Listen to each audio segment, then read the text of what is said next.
in light of the holidays and being up in the Great White North, I thought it would be a good time to look back at the snow mechanic in Modern, specifically at one card. With the recent unbans in Modern that I believe so far have been largely successful, only time will tell if that changes, I believe there are certain cards on the Modern ban list that should never come off. And as someone who's played Modern for many years at this point, I've experienced so many of these cards. And one such card always rings true in my mind of, no, that's at the bottom of the list of when we consider to unban, and that is a snow card, a card called Arcum's Astrolabe. And I wanted to go through that today, go through a card that seemingly broke Modern and honestly Magic in general. It was a common, it broke Pauper, it broke Legacy as well. A card that fundamentally changed what it meant to be restricted in your colors in a deck. And I want to go through that, go over what you missed as maybe a new Modern player and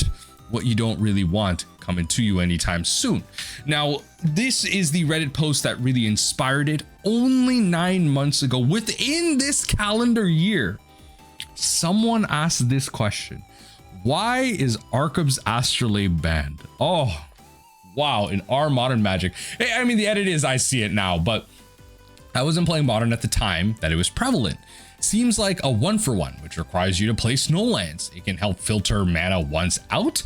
Was there some combo deck that broke it or abused it or somehow didn't know of? Folks, I mean, the first comment just sums it up. If you wanted a TLDR for this video, it created 4-color nonsense decks that played Blood Moon. It really eliminates any of the weaknesses Modern mana bases have. That is a fantastic summary. It literally allowed you to play any color, the best of all colors, and just do it all. Have the best removal, have the best interaction, and Lord knows, this was back in 2020. Folks, if we were in the era of Modern Horizons 2, Modern Horizons 3 right now as well, this card would have been nuts. Beanstalk control with Arcum's Astrolabe and all the Modern Horizons 2 elementals. Think of it. All of you constructed players out there, just mull that through your mind and see how much PTSD you get from that. I mean, a good example deck for this is the Sultai Uro deck. Okay, and this is a good kind of template for this. We have the Ice Fang Quaddle, which has been traditionally known as a snow payoff, Modern Horizons 2, and then Uro, just an absolutely busted Magic card. Insane recurable control mid-range threat. Back when Chase the Mind Sculptor, I guess, was a good Magic card, but you didn't really need it in this deck. It was just another threat, another win condition. Cryptic Command was still good. Factor Fiction was being played, but folks, it did not matter. These are not the highlight cards here. Arcum's Astrolabe is the card here. This is like a Wilderness Wreck deck. You still had Plague Engineers. I call this Modern Horizons 2, didn't I? It is Modern Horizons 1. But you had Dead of Winter as well, which is fantastic with all the kind of snow permanents you had. Aether Gust was absolutely insane against Uros and with your own Uro. Just so many things. So let's, before we break down this list and before I kind of talk about how this card, Arcum's Astrolabe, is crazy, let's read through it. 1 snow mana can be paid with 1 mana from a snow source. So you have to be playing snow permanents. You can't, shock out a duel and play, pay that. You can't shock out a shock land and use that to pay this. You have to have a snow basic or a snow duel, but those are not really that relevant in the Modern format. You're playing snow basics, which can be fetched out. Any color, when Arcum's Astrolabe enters the battlefield, draw a card, and then you filter it, add 1 mana of any color. Okay, so essentially, you just turn 1 mana into any other color, just once with the Arcum's Astrolabe. Obviously, if you have multiple copies, sure. And it comes down and it replaces itself. Okay, that's kind of a problem, right? Like level 1, you're thinking, okay, very cheap 1 mana artifact that comes in, sets you up with all the mana that you want, and replaces itself. Okay, not too unassuming. What does this allow you to do though?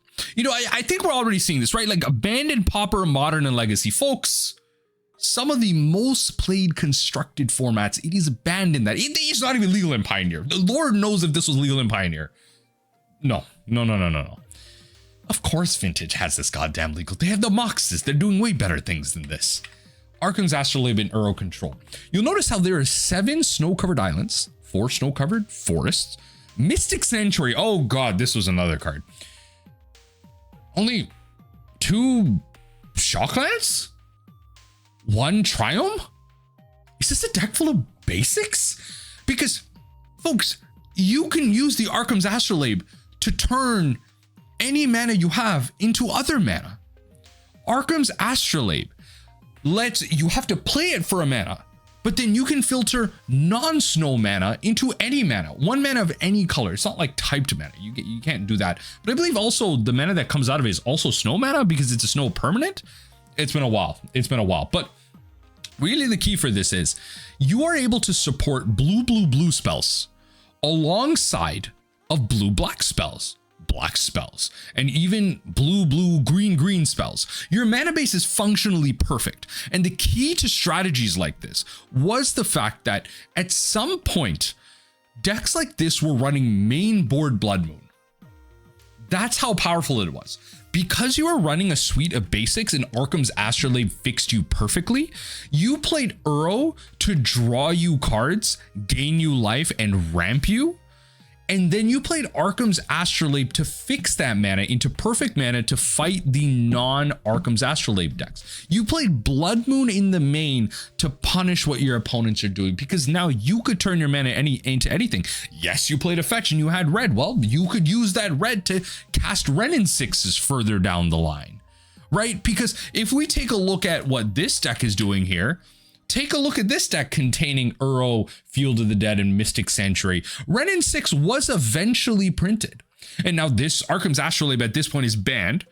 But Uro allowed you to ramp into various different lands to then play alongside Renin 6. Like, folks, do you all remember how busted Renin 6 has been? Can you imagine playing this alongside Uro where you have perfect mana to then support a red-green planeswalker into a green blue recurable threat alongside black spells all over the place, blue, and all this stuff? Like, this was just a deck full of mana. Uro was one of your primary threats. You had a whole lot of control in the deck. And the key parts to this when it came to the Arcum's Astrolabe variant was the fact that you could then abuse different mana land strategies. So Cryptic Command was very key in these strategies because Mystic Sanctuary was still legal in this format. A busted land to all heck. When it entered the battlefield, it entered tapped unless you control 3 or more islands. When it entered when it entered untapped, so it had to enter with that condition. You may have target instant or sorcery put back on top of your library from your graveyard. So the idea with this was that you could infinitely loop a Cryptic Command. So Cryptic Command, counter target spell, and then return target permanent to its owner's hand. So Cryptic Command, you counter your opponent's spell, return the Mystic Sanctuary to your hand, then play the Mystic Sanctuary, put the Cryptic Command on top. That's it. That's all it was. If you had a second Cryptic Command, you are now looping them. If you have 8 mana to you, which is extremely reasonable, by the way. That is not an insane thing to say when you have Uro and Arcum's Astrolabe, Wilderness Reclamation as well. That is not a wild thing to ask for 8 mana in this deck. A wild thing would be like 15, 20 mana. It was reasonable to get to 8 mana. That was your plan. You Cryptic Command, then you say counter and draw. Counter and draw draws your second command, and then your second command counters and returns the Mystic Sanctuary. And then you just loop. You just do the loops. You can loop.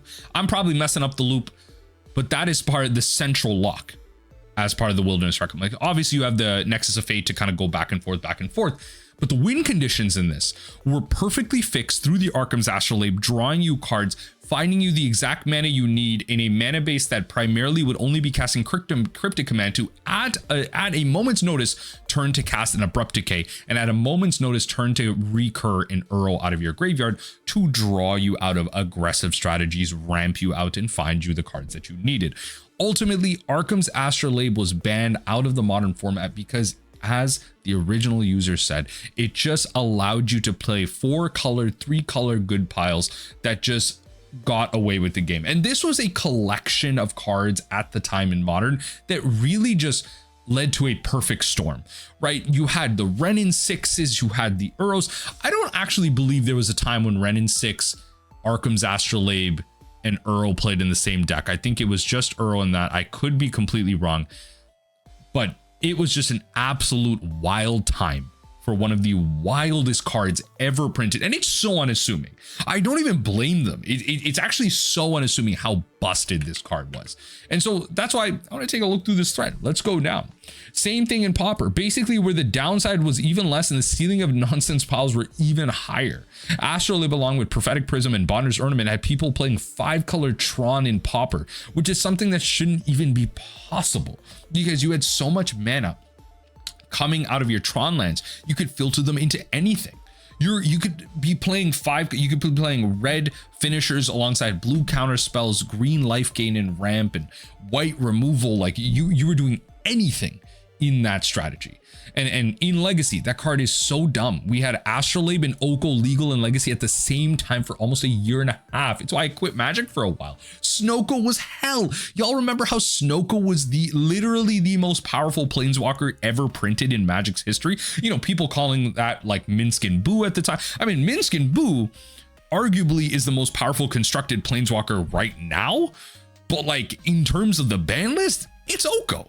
And there was it legal at the same time as Arcum's Astrolabe. Perfect mana bases in a field of Legacy where your mana base has no pain. You can have perfect mana and you have the single best threat. And then came Uro. I mean, Uro is still around in the Legacy format. It's a little too slow, but that's kind of what's good. In the slower control decks, it's actually a really good finisher in terms of how it eventually ends games and ends things off.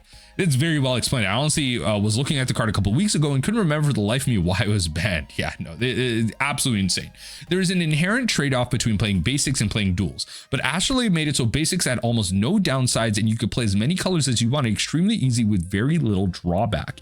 Similar to what we were talking about with the whole Blood Moon aspect, you could support perfect mana bases, wild mana costs at the flip of a coin. And the fact that, again, it replaced itself was insane because you played it on turn one and it's like you did nothing in the best way possible. Like you just set yourself up in the best way possible. You had a basic out on turn one. That was the single best thing you could do to play out his turn Astrolabe because you could just be casting any spell after that fact. Well, WotC announcement says it all. Over the past couple of months, Modern's metagames, this is from the ban announcement, we've seen a rise in popularity and win rate of multicolor decks using our Arcum's Astrolabe, with some variants approaching 55% non-mirror win rate. While these decks have taken over several forums, their common game plan is using Arcum's Astrolabe to play powerful cards across several colors. As a result, Arcum's Astrolabe has become one of the most played cards in Modern. While there's nothing intrinsically bad about multicolored good stuff decks having a place in the metagame, their power and flexibility is usually counterbalanced by making concessions in their mana bases, often through lands that enter the battlefield tapped, cost life, or involve some other deck building restriction. Arcum's Astrolabe makes this trade-off come at a too low of a cost. As one Arcum Astrolabes can often mean excellent mana for the rest of the game without costing a card, because it replaces itself. In addition, Arcum's Astrolabe leads to other synergies by virtue of being a cheap artifact permanent and can be blinked or recurred for cards for card advantage. In short, Arcum's Astrolabe adds too much to these decks for too little cost, resulting in win rates that are unhealthy and unsustainable for the Modern metagame. Therefore, Arcum's Astrolabe is banned in Modern. And look, it's not without saying that snow mana and the snow archetype is a really cool one. I mean, historically, some of the more famous snow cards out there that people can think of are Skred or the Icefang Coatl. A lot of people can think of Dead of Winter as well, but I think primarily when you ask someone for a snow permanent, I mean, I don't know, let me know in the comment section down below. If someone asks you to name a snow card, what is the card that you're naming? Honestly, for me, it's probably Skred or it's probably Icefang Coatl. And it's had like a very good effect for a lot of people in terms of positive sense. The snow support has been really cool, the full art snow basics and everything, you know, the whole idea of should you play a snow basic or not, what are the upsides, what are the downsides, all that type of stuff. There's a lot of cool aspects to snow, and there's a lot of cool aspects to many other subgenres like this in terms of card types, but when you hyper support them in ways that they're not meant to, and I mean, Arcum's Astrolabe was like, if you look at it, Arcum's Astrolabe came out of Modern Horizons. The original Modern Horizons came out with this card. So actually, I'm lying. This actually did. Oh my God, there was a time when this actually did get played with Wrenn and 6. Wrenn and 6, Blood Moon, Uro, and Arcum's Astrolabe was actually a deck. I cannot believe I forgot that trauma. I genuinely cannot believe I don't remember that trauma. That was actually a deck. Oh my God. Absolutely wild time, folks. Absolutely wild time. And it just blows my mind that this is where this card is ultimately landed. You know, people are still wondering and they're curious about it. And it's good that the community, a large part of the community, can still remember and see how problematic a card like this can be. It's one that should never be unbanned. And I just wanted to take y'all through a little trip through memory lane here and just show you, yeah, there are very successful unbans. There are a lot of cards that should come out of this, but there are some things that probably never should. And you know what? We can keep them there, and that's perfectly fine. We are happy with the unbans that we got. Can we be happier with more unbans? Of course. Let's keep these ones buried in the snow for maybe not even a little bit longer, but indefinitely.